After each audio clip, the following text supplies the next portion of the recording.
சையத் ஹசீனா, 3 பேர் பேசின பேச்சையும் கேட்டிருப்பீங்க நீங்க. கடுமையான விமர்சனங்களை உங்களுடைய கூட்டணி கட்சியின் மீது தான் எதிர்க்கட்சி தலைவர் இபிஎஸ் முன்வைக்கிறார். இந்த விமர்சனங்களை நீங்க எப்படி பாக்குறீங்க?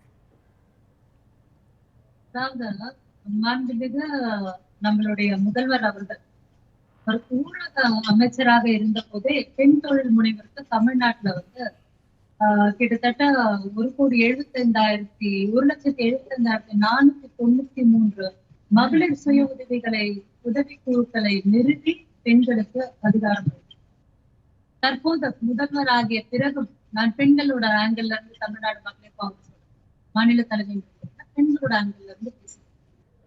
பெண்களுக்கு இப்போது அவர் முதல்வரான பிறகும் நிறைய திட்டங்களை அவர் உரிமை சட்டம், அதுக்கப்புறம் ரெஜிஸ்ட்ரேஷன் பண்ணும்போது அவர்களுக்கு கன்செஷன், நிறைய டைப்ஸ் ஆஃப் லோன், டாட்கோ ஆகட்டும், டாம்கோ ஆகட்டும், டாப்செட்கோ ஆகட்டும், இப்படின்ட்டு நிறைய செக்டார்ஸ்ல பெண்களுக்கு பல விதமான உதவிகளை செய்து வருகிறார். பிங்க் ஆட்டோ ஆகட்டும், பெண்கள் பாதுகாப்புக்கு அண்ணா யூனிவர்சிட்டியோட வழக்கெல்லாம் பெண்களோட பாதுகாப்புல ஒரு இழுக்கு ஏற்பட்ட போது அது ஒரு பெரிய தீர்ப்பு. அதிமுக ஆட்சியில பொள்ளாச்சி இஷ்யூல என்ன பண்ணிட்டு இருந்தாங்க அப்படின்னுட்டு நாடறிந்த விஷயம். திமுக ஆட்சியில தான் கலை கல்லூரிகள் அதிகரித்துள்ளது. பிற்படுத்தப்பட்டோருக்கான ஒரு தனி அமைச்சர் திமுக ஆட்சியில தான் உருவாக்கப்பட்டது. அதே மாதிரி ஆதரவற்ற குழந்தைகளுக்கான ஒரு சத்திரம் என்பது, அதே மாதிரி பெண்களுக்கான தனித்துவம் வாய்ந்த விடுதி என்பது, அதே மாதிரி பிற்படுத்தப்பட்ட பெண்களுக்கான சுய உதவி பண்கிற பெண்களுக்கான ஜாப் ஓரியன்டட் ட்ரைனிங் ப்ரோக்ராம்ஸ் அப்படிங்கிற ப்ரோக்ராம்ஸ் எல்லாம் பர்டிகுலரா டிஎம்கே ஆட்சியில தான் அதிகமா ஏற்படுத்தப்பட்டது. திமுக காங்கிரஸ் கூட்டணியில வீட்டு உரிமை சட்டம், மருத்துவ கல்லூரிகள் பெருகியுள்ளது. அதே மாதிரி கலை கல்லூரிகளும் அதிகரித்துள்ளது. நிறைய விஷயங்கள் திமுக காங்கிரஸ் கூட்டணியில செய்திருக்கிறோம். இப்போ சகோதரர் அவர்கள் பேசும்போது கஜானா காலியா இருக்கு அப்படின்னாரு. கஜானா காலியா இருக்கிறதுக்கு மாநில அரசு பொறுப்பு இல்ல. நீங்களோ அதிமுக சார்ந்த நண்பர் இப்ப சொன்னாரு கஜானா காலியாக உள்ளது. இல்ல அதுக்கு நீங்களோ இல்ல கடன் சுமை எல்லார் ஆட்சி காலத்தில் தானே இருக்குது. அவர் சொன்னாரு கஜானா காலியாக உள்ளது என்ற ஒரு வார்த்தையை அவர் உபயோகித்தார். பிஜேபியோட கூட்டணியில் இருப்பவர்கள் அவர்கள். தமிழ்நாட்டை சார்ந்த நீங்களோ நானோ இல்ல அஇஅதிமுக சகோதரரோ இல்ல பாஜக சகோதரரோ நம்ம எல்லாம் வரி கட்டுறோம்ல. வரி கட்டுற காசை மாநிலத்துக்கு கொடுக்காம இருக்கிறது யாரு? அங்க போய் வாழ்க்கையிலேயே பேச வேண்டியதானே. நீங்க எல்லாரும் கஜானா காலியாக உள்ளதுன்னுட்டு 4 எம்எல்ஏக்கள் இருக்காங்க பாஜகல, அதிமுகவோட எம்எல்ஏக்கள் இருக்காங்க, உங்களுடைய லீடர்ஸ் இருக்காங்க. நீங்க எல்லாம் ரெப்ரசென்ட் பண்ண வேண்டியதானே. நயினார் நாகேந்திரன் அவர்கள் இங்கிருந்து சென்றவர் தானே, அங்க அவர்கிட்ட கேட்டு ரெப்ரசென்ட் பண்ண வேண்டியதானே. அப்பெல்லாம் என்ன பண்ணிட்டு இருந்தீங்க? இல்ல ஒரு ஆட்சி ஹசீனா ஒரு ஆட்சி அதிகாரத்தோடு நீங்க இதை ஒப்பிட்டு பாக்குறப்போ பாஜகவோட அதிமுக கூட்டணியில் இருக்கிறப்போ அவங்க 11 மருத்துவக் கல்லூரியை கொண்டுட்டு வந்தாங்கன்ற ஒரு விஷயத்தை பேசலாம் இல்லையா? அப்படி இன்றைக்கு ஆட்சியில் இருக்கக்கூடிய திமுக என்ன விஷயத்தை செஞ்சாங்கன்னு சொல்ல முடியுமா? கூடுதலா ஒரு விஷயம் சொல்லுங்க. காங்கிரஸ் திமுக ஆட்சியில 55,000 கோடி 10 வருஷத்துல 55,000 கோடி நாங்க 5 லட்சம் கோடி கொடுத்திருக்கோம். கர்ணேஷ் குறுக்கிடாதீங்க, தேவைப்பட்ட நான் வரேன். இல்ல பேசுங்க ஹசீனா. பினான்ஸ் மினிஸ்டர் தமிழ்நாட்டை சார்ந்த பாஜகவை சார்ந்த பினான்ஸ் மினிஸ்டர் தமிழ்நாட்டுக்கு வரார். வெள்ளத்தால் நாம பாதிக்கப்பட்டிருக்கோம். இட்ஸ் நாட் a natural calamity-ங்கிறார். அப்ப மழை எங்க இருந்து உருவாக்கணும்? மழை எங்க இருந்து வந்தது? வெள்ளம் எங்க இருந்து வந்தது? சயின்டிபிக்கலா பேச மாட்டேன்றாங்க, லாஜிக்கலா பேச மாட்டேன்றாங்க. அப்பெல்லாம் இவர்கள் எங்க போயிருந்தார்? சென்னையே வெள்ளத்தில் மூழ்கி விட்டது. தூத்துக்குடியில அந்த அளவுக்கு அவ்வளவு ஒரு பெரும் சேதாரம் ஏற்பட்டது வெள்ளத்தினால் நமக்கு. அப்பெல்லாம் இவர்கள் எங்கு சென்றார்கள்? அப்பெல்லாம் பாதுகாத்தது யாரு? மாநில அரசு தான். 99% வெள்ள நடவடிக்கை. நான் பேசுறேன் கர்ணேஷ்.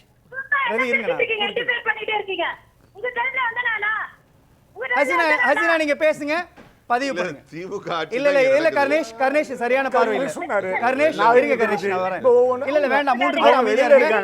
நான் ஹசீனாட்ட பேசி வரேன். இருங்க, வேண்டாம், யாரும் குறுக்கிடாதீங்க. ஹசீனா நீங்க பேசுங்க. சொல்லுங்க, உங்களை யார் புடிச்சு வச்சிருக்காங்க? பேசுங்க ஹசீனா. திமுக காங்கிரஸ் கூட்டணி மிகவும் ஒரு நல்லாட்சியாக தமிழ்நாட்டுல நாங்க மிக ஒரு நல்லாட்சியை கொடுத்து கொண்டிருக்கிறோம். பெண்கள் முக்கியமாக மாண்புமிகு முதல்வர் அவர்களை சகோதரராக கருதுகின்றார்கள். மக்களுக்கு எங்கடா இவ்வளவு நல்லது போய் சேருது வயிற்று இருக்குல்ல.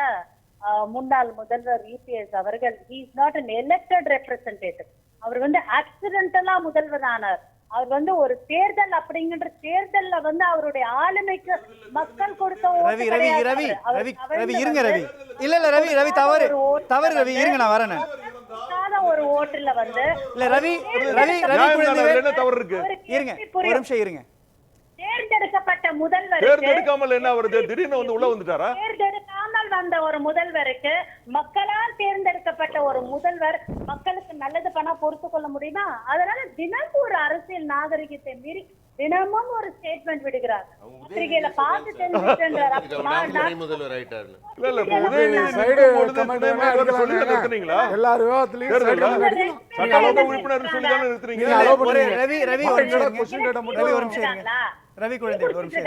டீ குடிச்சிட்டு என்னவோ காபி ஷோல பேசுற மாதிரி இவர் பிஜேபி ஹசீனா ஹசீனா நான் கேக்குற கேள்விக்கு பதில் ஹசீனா நான் கேக்குற கேள்விக்கு பதில் சொல்லுங்க. இல்ல இன்னைக்கு இப்போ ஒரு அரை மணி நேரத்துக்கு முன்னாடி ட்வீட் பண்ண எதிர்க்கட்சி தலைவர் சொல்றாரு, 4 ஆண்டுகள் ஆட்சியில் மக்களுக்கு ஒன்றுமே செய்யாத முதலமைச்சர் போட்டோ ஷூட் மேடை போட்டு அரசு விழா என்ற பெயரில் அரசியல் பேசுகிறார், அதிமுகவை பற்றி புலம்பிக் கொண்டிருக்கிறார் அப்படின்றார். இதுக்கு என்ன உங்களுடைய பதில்? மோடி என்ன பண்றாரு? நாங்க மேடை அமைச்சு பேசணும்னா போட்டோ ஷூட். மோடி அவர்கள் செயல்காம் நடக்கும் போது அவர் டிஃப்ரெண்டா ட்ரெஸ் மாத்திக்கிட்டு பத்திரிகையாளர்களை கூட சந்திக்காம அவர் போட்டோக்கு நின்னா அது போட்டோ ஷூட் இல்லையா? மக்களால் தேர்ந்தெடுக்கப்பட்ட ஒரு முதல்வர் மக்கள் வெள்ள பாதிப்பால் ஏற்பட்ட போது அப்படியும் அவர் ஃபீல்டுல போயிட்டு அவர் இன்ஸ்பெக்ட் பண்ணாரு. ஒரு மாவட்ட வாரியாக அவர் டூர் மேற்கொண்டு அங்கங்க இருக்கக்கூடிய அத்தனை திட்டங்களை தொடங்கி வைத்துக் கொண்டிருக்கிறார். இப்படி ஒரு மக்கள் முதல்வரை பார்த்து போட்டோ ஷூட் பண்ணிட்டு இருக்கக்கூடிய ஒரு கூட்டணி கட்சியில இருக்கிறவர்கள் பேசலாமா? இப்போ எதிர்க்கட்சி ஒரே நிமிஷம் இருங்க ஹசீனா. ஹசீனா ஹசீனா புரியுது. ஹசீனா எதிர்க்கட்சி தலைவர் இபிஎஸ் விமர்சனத்துக்கு உங்களுடைய பதில் இருக்குது. ஆனா திமுக கூட்டணியில் இருக்கக்கூடிய சண்முகமே அதை தானே சொல்றாரு.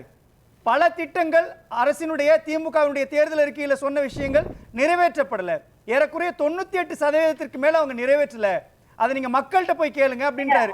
இந்த விமர்சனத்தை எதிர்க்கட்சி தலைவரோ அல்லது எதிர்க்கட்சியாக இருக்கக்கூடிய அதிமுக சொன்னா ஓகே, திமுக கூட்டணியில் இருக்கக்கூடிய சண்முகம் சொல்றாரு.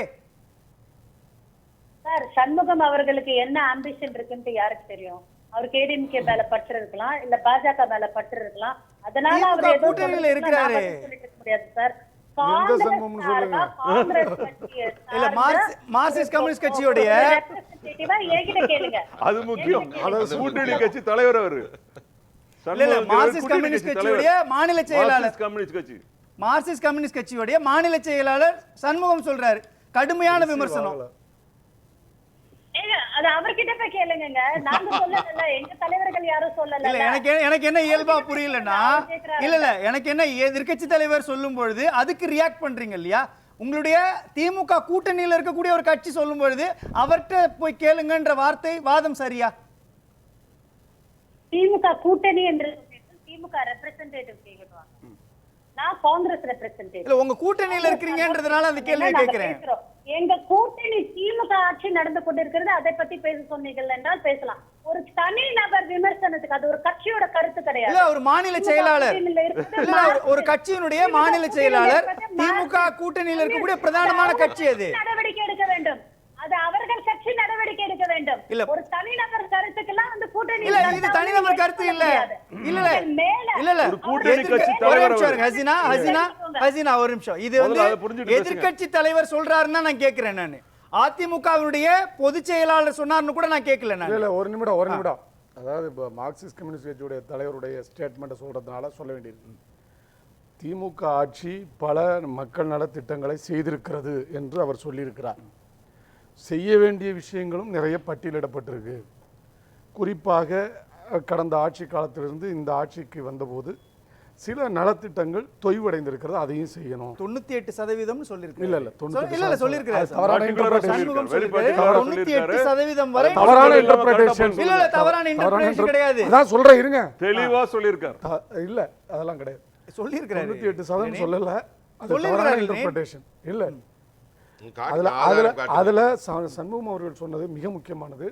குறிப்பாக இந்த 12 மணி நேர வேலைன்ற போது எல்லோரும் எதிர்த்து போராட்டோம், இன்க்ளூடிங் திமுகவினுடைய தொழிற்சங்க அமைப்பும் சேர்ந்து போரிட்டது, அது திரும்ப பெற்று விட்டார்கள். சாம்சங் விஷயத்தில் தொழிலாளியினுடைய உரிமை, தொழிற்சங்கம் அமைக்கிற உரிமை, அந்த உரிமையில திமுக தான் போராட்டம் நடத்தணும். அந்த கோரிக்கையை ஏற்றுக்கொண்டு நீதிமன்றம் சென்று அதை வழக்காடி இப்போ அந்த சட்ட ரீதியாக அந்த உரிமை பெற்றிருக்கிறோம். ஆனா திமுகவை எதிர்த்து தொழிலாளர் விரோத போக்குன்னு வரபோது போராடின போது அதிமுகவோ அல்லது இப்ப திமுக இருக்கிற பாஜகவோ தொழிலாளர்களுக்கு ஆதரவாக நிற்கல. நான் வந்துடுறேன், அதையும் நான் குறிப்பிடுறேன். சீமான் கூட இடைவெளி எடுத்துறேன். ஒரே ஒரு நிமிஷம் முடிச்சார். எனவே நாங்க ஒட்டுமொத்தமாக சில விமர்சனங்களை வைத்துக்கொண்டு அது ஆட்சியின் மீதான ஒன்றாக நீங்கள் கருதிவிடக் கூடாது. தொழிற்சங்கத்தின் அங்கீகாரமே கிடைக்கல. போராடி